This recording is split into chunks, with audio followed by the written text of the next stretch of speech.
Waktu berjalan terus. Amin, saudara. Bagaimana kata saudara? Luar biasa? Pasti luar biasa. Amin. Nah, memang hari ini agak berbeda. Saya tadi minta sama supaya bisa saya langsungkan aja dari awal gitu. Nah, kita mau langsung mau dengar firman Tuhan. Amin, saudara. Saya mau ajak kita buka dalam Yesaya pasal 45. Silakan dulu. Atau mau nemenin diri juga nggak apa-apa. Yesaya pasal 45. Dalam ayat yang pertama, Yesaya pasal 45 dalam ayat yang pertama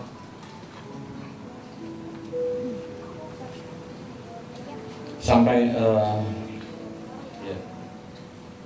sampai ke-7, saudara. Yuk kita baca sama-sama dengan suara keras, saudara.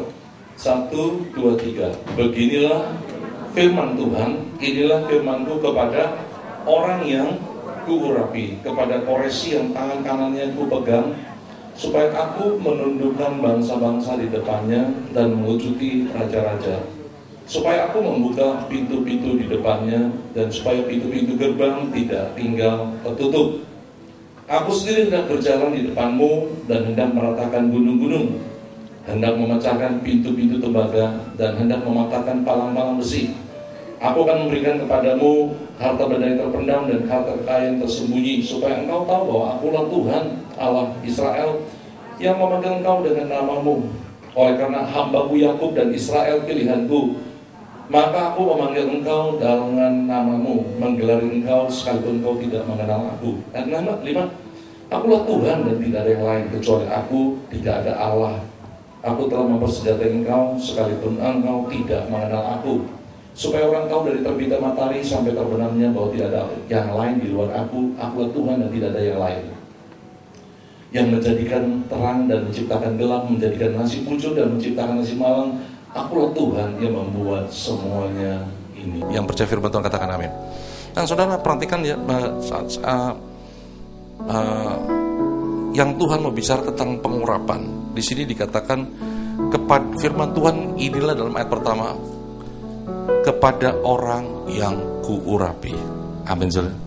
Yang kuurapi. Ketika seseorang diurapi, ya, di sini diceritakan lalu diambil contoh seorang bernama Koresi, ya, atau dalam bahasa Inggrisnya Cyrus, ya. Koresi ini bukan umat Tuhan, tetapi orang Persia sesungguhnya. Persia bukan Iran yang seperti yang kita kenal hari ini, saudara, ya.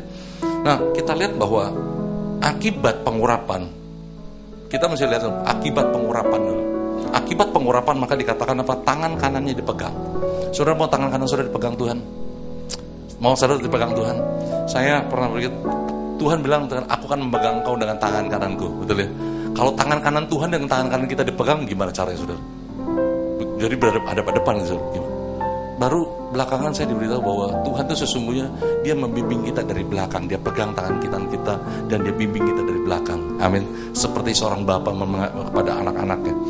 Tangan kanan dipegang. Lalu dikatakan, saya catat di sini, aku akan menundukkan bangsa-bangsa dan raja-raja di depan kau. Pintu-pintu yang tertutup akan dibukakan, dan Tuhan katakan akan berjalan secara langsung di depan kita. Untuk apa? Membuat gunung-gunung yang menghalangi langkah kita diratakan. Dan dikatakan juga harta benda terpendam akan yang tersembunyi juga akan diberikan kepada orang yang diurapi Tuhan. Amin, saudara. Saya katakan diurapi Tuhan, saudara. Ya nanti bagian terakhir bagaimana kita bisa mendapat pengurapan itu. Tapi ada satu kekhususan, dikhususkan diurapi Tuhan. Ketika seseorang diurapi Tuhan, kekuatan dia akan berlimpah. Amin. Satu contoh mungkin kalau kita bisa melihat bahwa Simpson, seorang yang dikhususkan Tuhan, diurapi Tuhan, kekuatannya menjadi sangat luar biasa. Amin, saudara. Ya. Dan saya mau katakan ayat-ayat yang tadi pagi Tuhan kasih ke saya juga. Coba kita lihat dalam Mazmur 105. Mazmur 105 ayat ke-15. Mazmur 105 dalam ayat yang ke-15 dikatakan, jangan mengusik orang-orang yang kuurapi. Jangan kau berbuat jahat pada nabi-nabi. Jangan kau usik orang-orang yang kuurapi. Lihat, bahkan Tuhan sendiri bercampur tangan pada orang-orang diurapi dan berkata pada orang, jangan mengusik orang-orang yang kuurapi. Amin, saudara. Lihat, Dan saya mau berkata, ini bukan tentang Koreshi saja, tapi ini tentang saudara dan saya, kalau kita mengerti. Amin, saudara. Ya. Itu kita mesti mengerti. Seringkali firman Tuhan katakan dalam satu kitab dalam kitab Hosea, umatku binasa karena engkau nggak kenal aku. Kita nggak kenal apa yang Tuhan sediakan. Kita nggak kenal apa yang Tuhan ingin berikan bagi kita. Apa yang Tuhan sediakan bagi kita.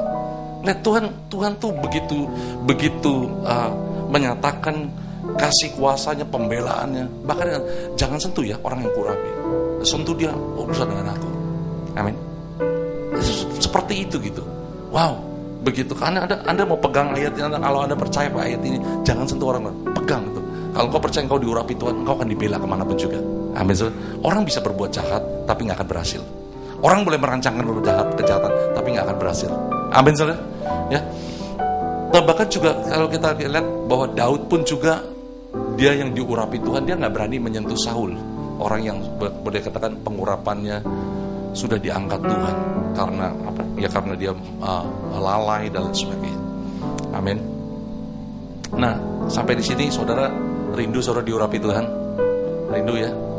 Saya cuma mau yang Tuhan ingatkan pada kita, kenapa Tuhan mengurapi seseorang? What is His purpose? Nah, itu dia kembali pada purpose. Apa tujuan Tuhan? Tuhan tuh ketika mengurapi seseorang, bukan cuma akan membuat supaya orang itu jadi kuat, untuk membuat kekuatan tuh seperti Simpson dipakai untuk diri dia sendiri. Bukan untuk dibuat menjadi seperti penuh karisma dan sehingga hanya untuk diri dia sendiri. Nah, di dalam setiap langkah Tuhan punya rencana. Amin, saudara. Tuhan punya purpose. Tuhan punya rencana. Untuk apa? Kenapa seseorang diurapi? Kenapa Koreshi diurapi kalau tadi kita baca? To do His plan. Untuk melakukan kehendak Tuhan. Amin. Orang-orang diurapi untuk melakukan kehendak Tuhan. Saya katakan gini, saudara. Saya tanya. Sekarang, gambaran spiritual journey setiap orang. Dari Mesir kepada Kanaan. Betul ya? Dari Mesir ke Kanaan ya, saudara. Dari Mesir ke Kanaan, ide siapa itu? Rencana siapa? Rencana itu journey-nya Tuhan atau journey-nya Musa? Tuhan ya? Journey-nya Tuhan ya? Ya saudara ya? Itu journey-nya Tuhan. Dari Mesir kepada Kanaan, itu journey-nya Tuhan. Nah, untuk itu apa? Dia pilih seseorang. Dia persiapkan orang tersebut. Dia urapi orang tersebut. Karena Tuhan punya purpose, Tuhan punya tujuan. Tuhan punya rencana buat bangsanya, buat bangsa umat pilihan. Tuhan punya rencana buat umat pilihan. Lalu diurapi, dipersiapkan dan sebagainya. Sekali lagi, rencana siapa? Journey siapa? Tuhan. Diurapi Musa. Waktu berjalan, dipersiapkan 40 tahun di istana Firaun, 40 tahun di tanah Midian di rumah mertuanya. Lalu 40 tahun di tanah padang gurun. Semua dipersiapkan. Tapi Anda mesti catat, itu rencana Tuhan. Amin, saudara. Itu rencana Tuhan. Dan rencana Tuhan pasti terjadi nggak? Pasti terjadi nggak, saudara? Pasti terjadi. With or without Moses. Itu Anda mesti perhatikan. With or without Moses. Amin. Seringkali kita berpikir bahwa itu akan terjadi cuma pada diri kita. Enggak. With or without Moses. Rencana Tuhan pasti terjadi. Amin. Nah, kan itu dia persiapan setiap Musa dipersiapkan, Yosua dipersiapkan. Untuk apa? Membawa rencana Tuhan. Membawa rencana Tuhan. Daud diurapi untuk apa? Mengerjakan rencana Tuhan. Orang-orang yang diurapi dalam Alkitab itu mengerjakan rencana Tuhan. Saul diurapi untuk apa? Membawa umat Tuhan. Amin, saudara. Nah, God's plan, Tuhan, rencana Tuhan melalui Cyrus apa? Melalui Koreshi. Tadi dalam Mazmur 105, Yesaya 45 dikatakan, kalau kita buka sebentar Yesaya 45 lagi, saudara. Ya. Yesaya pasal 44 ayat 28, satu ayat di atasnya. Ya. Akulah yang berkata tentang Koreshi, dia gembalaku. Dia gembalaku. Amin. Ada jangan lupa ya tadi yang semua benefit berkat yang Tuhan kasih di awal tadi saya sampaikan ya. Purpose-nya untuk apa? menggembalakan umat Tuhan. Amin. Kalau Anda diurapi dalam semua area, rumah kita, dalam rangka lebih besar, Yerusalem, Judea, Samaria, sampai ke ujung-ujung bumi. Ketika kita diurapi, Tuhan bilang, aku yang berkata tentang Koreshi, dia gembalaku, segala kehendakku akan digenapinya, akan digenapi. Tuhan punya keyakinan bahwa Koreshi akan menggenapinya. Ya. Yang dengan mengatakan tentang Yerusalem, baiklah ia dibangun, dan tentang bait suci, baiklah diletakkan dasar. Apa purpose Tuhan kepada Koreshi? Purpose Tuhan adalah untuk mengembalakan umat Tuhan. Ya. Kalau dan juga untuk to rebuild Yerusalem. Saat itu Yerusalem sudah runtuh. Ini sudah terjadi dalam kitab-kitab Nehemia, Esra. Ya. Yerusalem sudah runtuh, to rebuild Yerusalem, untuk membangun kembali kota kudusku. To rebuild the temple of God, untuk membangun kembali bait Allah. Dan juga terakhir dalam ayat yang ke-13 dikatakan, untuk membebaskan umatku, untuk membawa kembali, untuk masuk penyelamatan supaya umatku kembali ke tempat yang semula harusnya. Amin. That's God's purpose. Saudara lihat, kalau kita mau mengalami bahwa kita melihat purpose daripada tujuan daripada pengurapan itu sendiri, orang-orang diurapi secara khusus adalah melakukan kehendak Tuhan. Amin, saudara. Kehendak Tuhan. Tuhan punya rencana. Tuhan banyak pekerjaan-pekerjaan Tuhan yang harus dilakukan, baik itu dalam segala aspek kehidupan kita. Dan Tuhan perlu saudara dan saya untuk melakukan rencana Tuhan di semua aspek kehidupan kita. Amin, saudara. Ya, aspek apa? Aspek pendidikan, aspek keluarga, aspek dunia usaha, dan aspek-aspek yang lain. Ya, segala aspek yang kita ada. Dan itu Tuhan punya rencana. Kita mesti tangkap. Kita punya tangkap. God purpose apa? Amin, saudara. Purpose Tuhan itu apa untuk itu semua? Nah, dalam semua itu Daud kenapa dia juga dikatakan dia melakukan kehendak Tuhan, dia mengerjakan kehendak Tuhan. Saudara mesti tangkap kehendak Tuhan. Amin.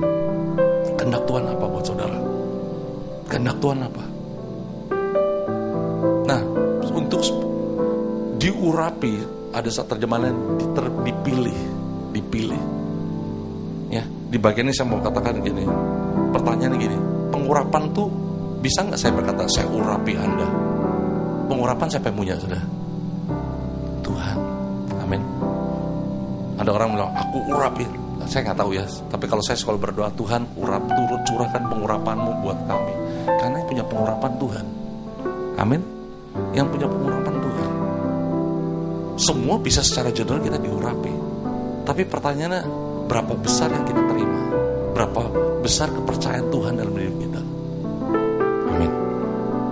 Berapa besar yang Anda dipilih ketika semua dalam sekian banyak orang yang ada dipilih Musa, dari sekian banyak orang dipilih Yosua, dari sekian banyak orang dipilih Elia, sekian banyak orang dipilih Elisa, Saul, Daud. Amin. Sekali lagi pengurapan, ya. Hari ini saya mungkin tidak mau menyampaikan khotbah karena sebuah pesan yang secara khusus malam tadi baru Tuhan bicara dan saya pagi-pagi saya susun. Pengurapan itu kedaulatan Tuhan. Yang mengerti kata-kata amin. Pertanyaan gini, kalau kedaulatan Tuhan, manusia tidak bisa menentukan kepada siapa pengurapan itu turun. Amin. Pertanyaan, how to attract God? Bagaimana menarik supaya Tuhan mengurapi kita? Bagaimana supaya kita bisa dipilih Tuhan? Amin.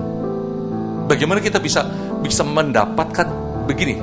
Dipilih Tuhan bukan Tuhan, dipercaya Tuhan membawa pengurapan itu, membawa bringing His purpose, membawa tujuan Tuhan. Saudara, Tuhan berbicara tentang Daud. Ya, 1 Samuel 16 ayat 6-7 dari Daud dikatakan. 1 Samuel 16 saya akan baca buat Anda ya. 1 Samuel 16 ayat 6 dan 7. Ketika mereka itu masuk dan Samuel melihat Eliab, lalu pikirnya, sungguh di hadapan Tuhan sekarang berdiri yang diurapinya. Tetapi berfirmanlah Tuhan kepada Samuel, jangan pandang parasnya. atau perawakan tinggi yang tinggi. Sebab aku telah menolaknya. Bukan yang dilihat manusia yang dilihat Allah. Manusia melihat apa yang di depan mata, tapi Tuhan melihat hati. Amin. Amin, saudara. Tuhan melihat hati. Kau bukan Tuhan yang melihat rupa. Kau bukan Tuhan yang memandang harta. Hati hamba yang selalu kau cari. Kau temukan di dalamku. Selama ku hidup, ku mau menyembahmu. Sebab engkau sangat berarti bagiku. Yang terbaik yang ada padaku. Ku persembahkan kepadamu, Yesusku. Amin. Amin. So, pertanyaan gini, hati macam apa yang ada dalam diri kita sehingga kita bisa menarik surga? Amin. What kind of heart yang ada dalam diri kita yang kita bisa menarik surga? Bisa menarik perhatian surga sehingga dia, Tuhan berpaling, dia memandang kita dan dia tuju kita to do His purpose. What kind of heart? Amin. Kalau Tuhan melihat hati seperti apa yang kita miliki? Saya hari ini belajar untuk dari membuat catatan cepat saja dari Daud. Pertama, Daud seorang penyembah. Amin. Ya, dia seorang penyembah. Dia menyembah. Bukan ketika dia jadi raja, dia menyembah sejak dia masih seorang anak muda, remaja, pipinya kemerah-merahan, bahkan orang tuanya tidak mengingat dia. Ketika Nabi Samuel datang, disuruh panggil anaknya, dia panggil 6, yang lupa yang 1. Dilupakan oleh ayah ibunya, dan dia menyembah. Amin. Dia menyembah. Menyembah itu apa sih? Tadi pagi saya berbicara tentang, waktu pertama saya bicara tentang penyembahan false worship, penyembahan yang salah daripada Daud ketika dia mencoba membuat penyembahan yang pertama. Tetapi penyembahan, esensi daripada penyembahan adalah gini: get connected with God. Amin, saudara. Get connected with God. Get connected with God. Itu penyembahan. I'm coming back. Ini kunci apa? Oke, kata ketinggian, kasih D aja. I'm coming back to the heart worship, and it's all about you. It's all about you. I'm sorry, Lord, for the things I've made it, and it's all about you. It's all about you, Jesus. Amen. Worship is all about Jesus. Worship is not, ya, musik tadi saya katakan, musik itu cuma media. Ibadah ini pun media, betul saudara?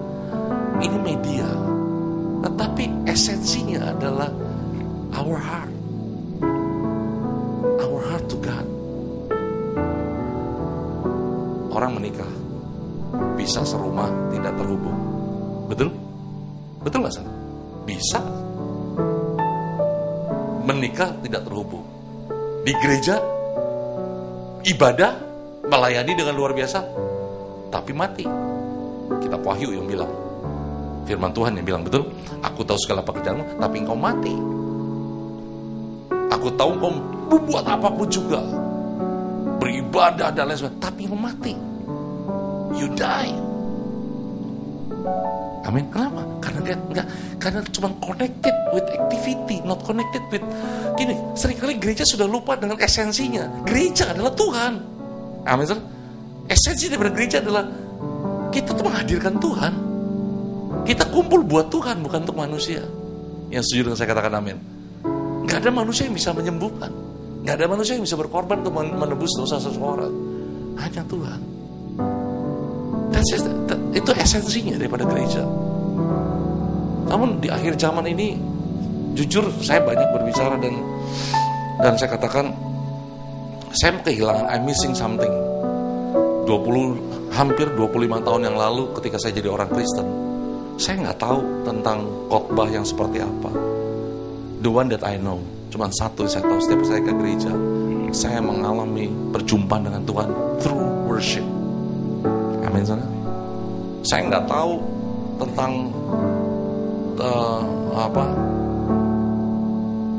apa bagaimana, tapi pokoknya ketika saya datang, pokoknya kita hancur hati, bukan cuma sendiri, banyak saat itu. Lawatan Tuhan, hadirat Tuhan begitu tebal. Think about it, think about this. How about now? Bagaimana sekarang? Saya when we worship God, betulkah kita mau memuaskan Tuhan? Saya punya seorang kawan, kepala sekolah penyembahan di Bandung, Pak Joko, dulu pemain musik Baskara. Dia pernah 6 bulan memain musik di keluarga Sultan Brunei. Dia bilang begini, saya nanya, Pak gimana Pak main musik depan keluarga kerajaan? Dia bilang begini, kalau kita main musik, kalau kita 5 menit disuruh stop ya stop, 6 jam belum disuruh stop gak berani stop. Itu dia. So, cuman ngikutin apa yang kehendak mereka. Kalau sekarang, apa ya kita memuaskan Tuhan? Ketika semua sekarang menuju, saya jujur sih ya, kenapa saya agak sedikit ke tempat-tempat yang saya bisa karena saya kenal. Udah deh, gue bawa tim penyembahan sendiri deh, karena saya kadang pergi terbang ke berjam-jam keluar kota, sampai di sana langsung keluar semua itu. Pak, kita nyembah cuma 30 menit ya, jangan lama. Terus gini, aduh, ngapain terbang jauh-jauh begitu-gitu ya. Semua udah dibatasi, Tuhan suruh diet, saudara. Ya dong, Tuhan suruh diet, gak boleh banyak-banyak Tuhan. Are we really, kita sungguh-sungguh menyenangkan Tuhan? Itu pertanyaan saya seperti itu. Itu passion saya nggak tahu sih, saya mungkin berlebihan karena saya punya pengalaman pribadi bahwa hidup saya cuma, dari saya katakan, saya cuma diubah, dibentuk dalam hadirat Tuhan. That's all. Gak lebih, gak kurang. Nah karena itu mungkin hasrat saya seperti itu. Tapi itu yang terjadi. Daud dipilih karena itu, bukan karena pengajar. Karena dia penyembah. Amin. Penyembah adalah talking about his heart to God. Get connected with God's heart. Menangkap isi hati Tuhan. Itu hati Tuhan, hati dia. Lalu apa hati daripada Daud? Dia selalu mengandalkan Tuhan dan dia nggak takut. Betul? Ketika dia berhadapan dengan Goliat, seorang penyembah anak kecil, dia nggak takut karena apa? Dia andalkan Tuhan. Amin. Depend on God. Mengandalkan Tuhan dalam segala aspek. Dia menghormati pengurapan. Dia menghormati pengurapan yang Tuhan berikan. Baik itu kepada orang atasan dia, pada Saul. Dan intinya ada dia honoring God. Dan ada satu ayat yang menarik perhatian saya. Dia is not misuse, tidak menyalahgunakan anointing Tuhan. Bukan seperti 1 Samuel pasal 23 ayat 15-16. 1 Samuel pasal 23.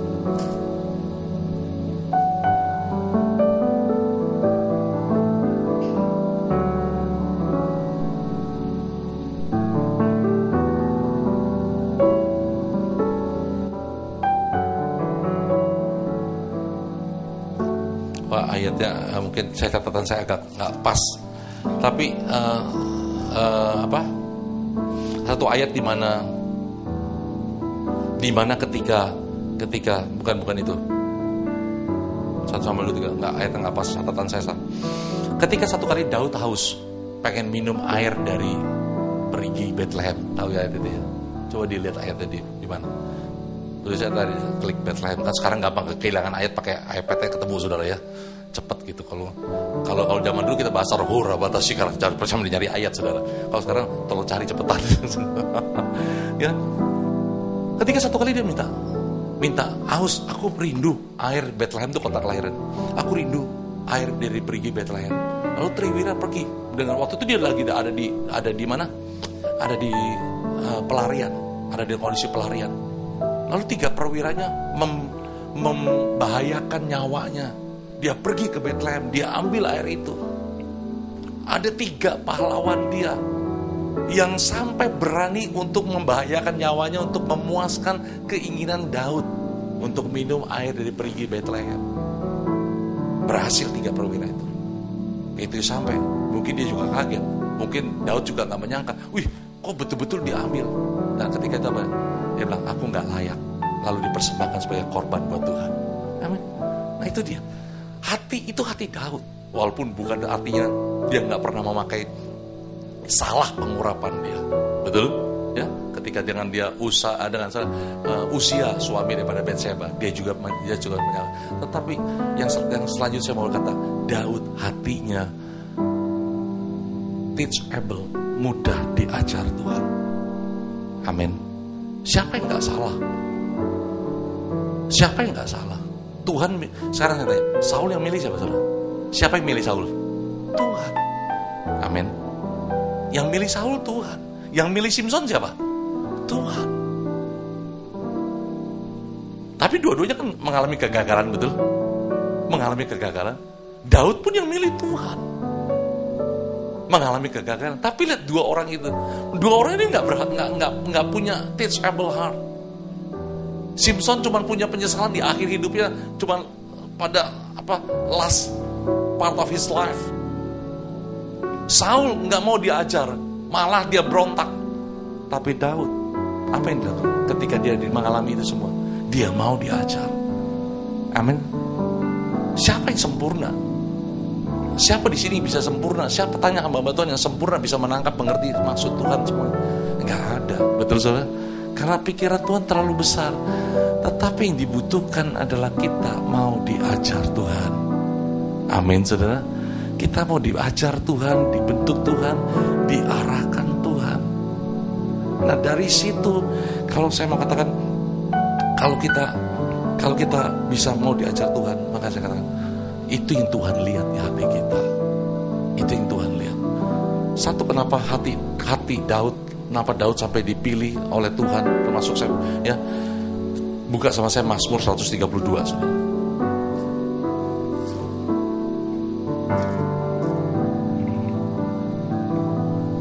Mazmur 132 dalam ayat 1-3, ingatlah ya Tuhan kepada Daud dan segala penderitaannya, bagaimana ia telah bersumpah pada Tuhan, telah bernasar kepada yang Maha Kuat dan dari Yakub, sesungguhnya aku tidak akan masuk ke dalam kemah kediamanku, tidak akan berbaring di ranjang petiduranku, sesungguhnya aku tidak akan membiarkan mataku tertidur atau membiarkan kelopak mataku terlelap sampai aku mendapat tempat untuk Tuhan, kediaman untuk yang Maha Kuat dari Yakub.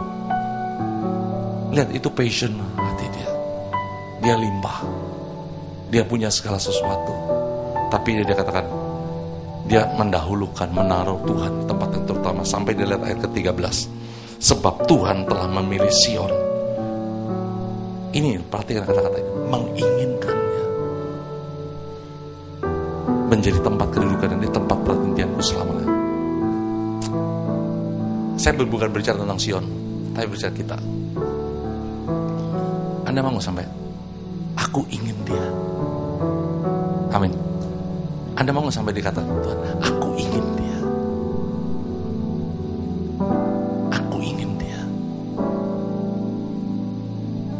Why? Semua akhir cuma hati. Semua akhirnya cuma hati. Bagaimana hati kita? Following God gak jaminan.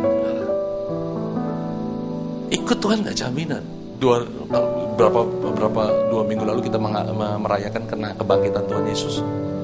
Ketika Yesus bangkit, apa yang terjadi? Murid-murid Yesus bukan sukacita, ketakutan, bersembunyi. Why? Karena hatinya. Mereka ikut Tuhan untuk apa? Apa yang mereka pilih untuk Tuhan? They follow God. Tapi hati mereka untuk apa?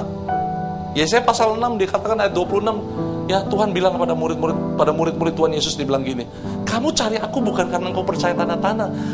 You follow me not because you believe in me. Cuma karena apa? Karena ketika itu ada 5.000 orang mendengar pengajaran Yesus, lalu mereka kelaparan, Tuhan buat memberi makan mereka dengan 5 roti 2 ikan, betul? Lalu mereka lihat, wow, luar biasa banget mujizat seperti ini, kita pengen seperti ini. Mereka kejar Yesus.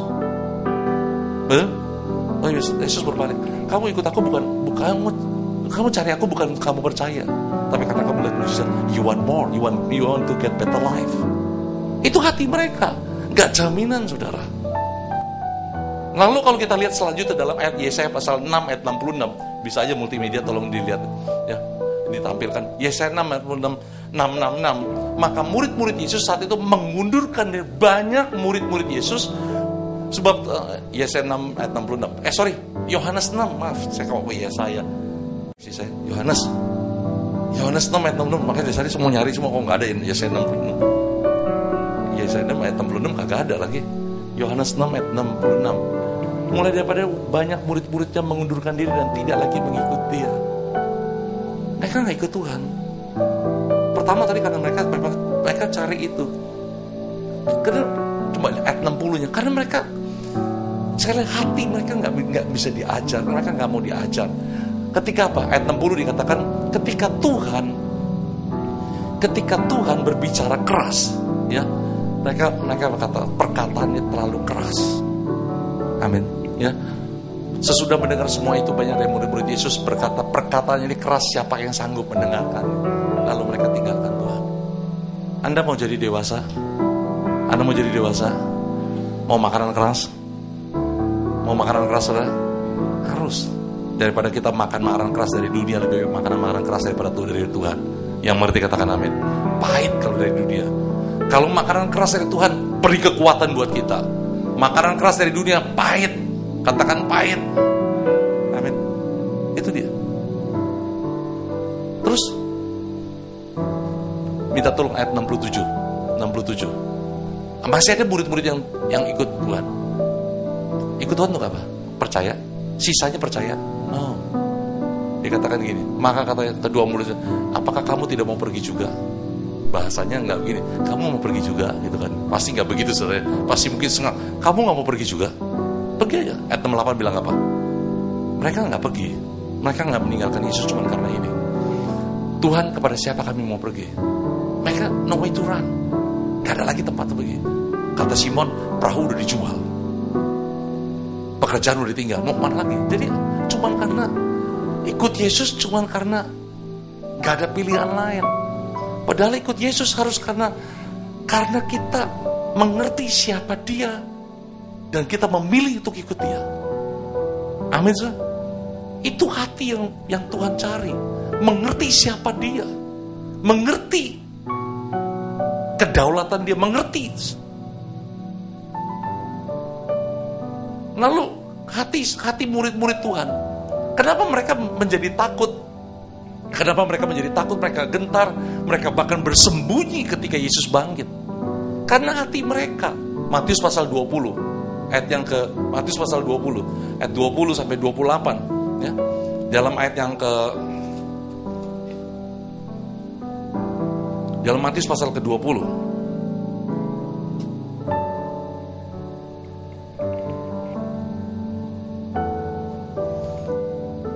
Maka datanglah ibu anak-anak Yabedius serta anaknya kepada Yesus, lalu bersujud di hadapannya untuk meminta sesuatu padanya. Kata Yesus, apa yang kau kehendaki? Jawabnya, berilah perintah supaya kedua anakku ini boleh duduk kelak di dalam kerajaanmu, yang seorang di sebelah kananmu, yang seorang lagi di sebelah kirimu. Itu hati mereka. Di dalam judul perikop, bukan memerintah melainkan melayani. Hati mereka apa? They want to follow Jesus. Untuk apa? Untuk mendapatkan power, kekuasaan, bukan untuk melayani. Saudara, diurapi Tuhan adalah supaya kita menjadi pelayan Tuhan. Amin, saudara. Pelayan Tuhan di semua area yang ada di mana kita ada. Diurapi Tuhan untuk menjadi pelayan Tuhan. Saudara, problem terbesar, maaf ya saya ngomong gini ya. Saya ngomong apa adanya aja. Seringkali kita ngomong, inilah yang ku punya, hati sebagai hamba yang mau setia padamu Bapa, kemanapun ku bawa, hati yang menyembah dalam roh dan sampai selamanya. Kita nyanyi begitu. Kita nyanyi ini yang punya hati seorang hamba. Pendeta nyanyi hati seorang hamba. Prakteknya enggak.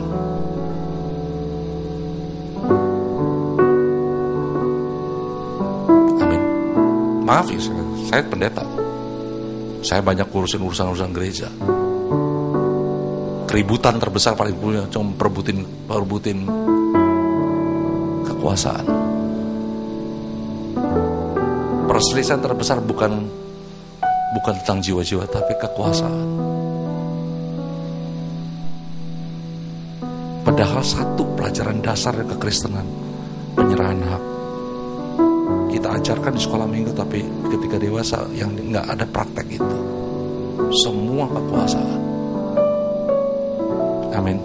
Maaf ya saya katakan ya. Saya masih ingat satu kali Suset Hetting, seorang pendoa world class, seorang pendoa dari siapa? Reinhard Bonnke kalau salah ya. Tahun 2002 pernah bicara begitu. Saya pernah dengar di stadion Istora Senayan. Kondisi suatu bangsa adalah rapot daripada gereja di bangsa itu. Menjadikan kalau di bangsa kita terjadi cuma cari kekuasaan, mungkin itu terjadi juga rapot bagian daripada spirit yang dikembangkan dari gereja. Saya berkata pada gereja hari ini, that's why, perhatikan, Tuhan bilang gini, penghukuman akan datang dimulai daripada gereja Tuhan, bukan daripada yang tempat lain. Amin, saudara. Kenapa saya bilang begini? To remind every one of us, itu tanggung jawab kita semua, karena kita orang-orang diurapi Tuhan. Amin. Karena kita orang-orang diurapi Tuhan. Anda mungkin bertanya, lalu tanggung jawab saya apa? Saya kan bukan cuma biasa. No. Ada satu tanggung jawab yang hari ini saya concern banget, saudara. Generasi anak-anak muda, generasi anak-anak kecil, ya, generasi anak-anak. Kebetulan saya punya cucu satu, kayak Pak Amir juga ya, satu sama-sama ya Pak Amir ya, Pak Hari Yusul ya Pak Hari ya. Lihat cucu udah setahun sekarang, 10 tahun lagi dia kenal Yesus kan, 20 tahun lagi dari sekarang, bagaimana? Betul saudara? 20 years from now, apa yang akan dikatakan cucu, misal anak-anak generasi cucu saya tentang Yesus? Kalau kita ngelihat kayak seperti hari ini, 20 tahun dari dulu ke sekarang udah beda. Bagaimana sekarang ke depan? Amin, saudara. Lalu terus tanggung jawab siapa? Kalau bukan tanggung jawab kita semua, tanggung jawab siapa?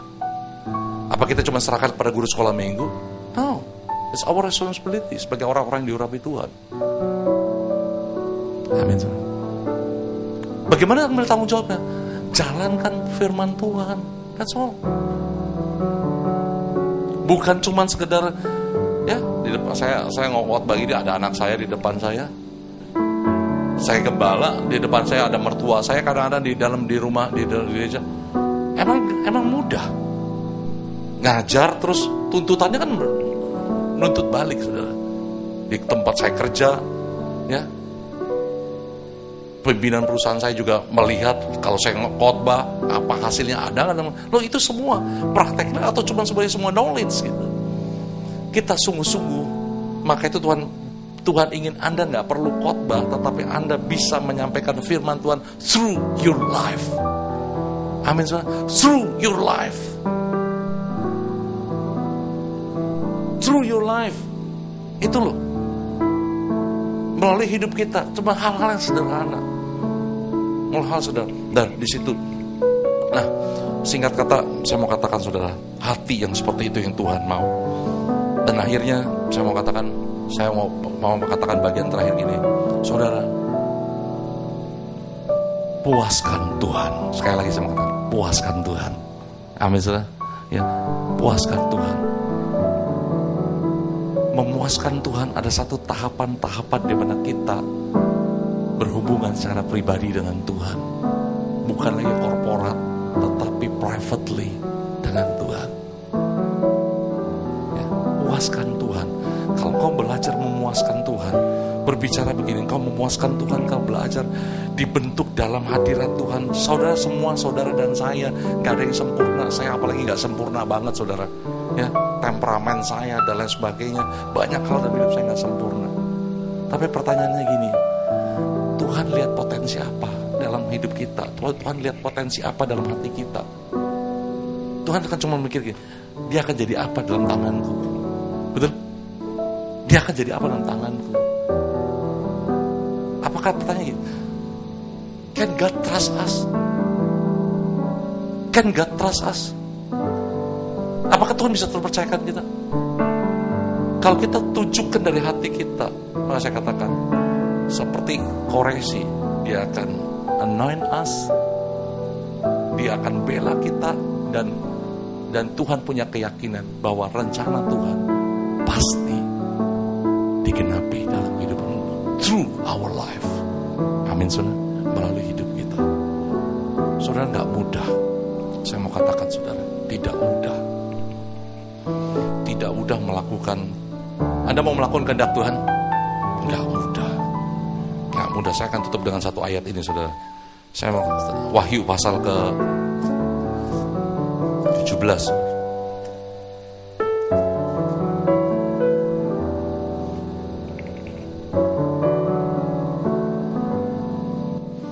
Ayat 14. Mereka akan berperang melawan anak domba, tetapi anak domba akan mengalahkan mereka, karena ia adalah Tuhan di atas segala Tuhan dan Raja di atas segala Raja. Mereka bersama-sama dengan dia juga akan menang, yaitu mereka yang terpanggil, yang telah terpilih, dan yang setia. Amin, saudara. Ya, satu ayat Wahyu 12 dalam ayat yang ke-17 dikatakan gini, maka marahlah naga itu kepada perempuan itu berbicara tentang gereja, lalu pergi memerangi keturunannya yang lain. Siapa keturunannya? Yang menuruti hukum-hukum Allah dan memiliki kesaksian Yesus.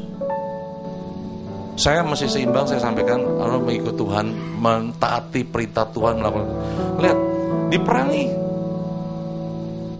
Naga itu memerangi siapa? Siapa yang diperangi? Keturunan yang menuruti hukum-hukum Allah dan memiliki kesaksian Yesus. Jangan kaget kalau kita mengalami diperangi. Tetapi satu janji Tuhan dalam ayat pasal 17 ayat 14, mereka akan berperang melawan anak domba, tapi anak domba akan mengalahkan mereka. Amin, saudara.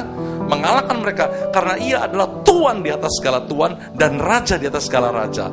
Mereka bersama-sama dengan dia juga akan menang. Amin, saudara. Kalau kita bersama Tuhan, pasti akan menang. Nah, saya selesaikan pesan Tuhan yang saya harus sampaikan. Hari ini Tuhan berkata, Tuhan mencari orang-orang yang mau diurapi Tuhan.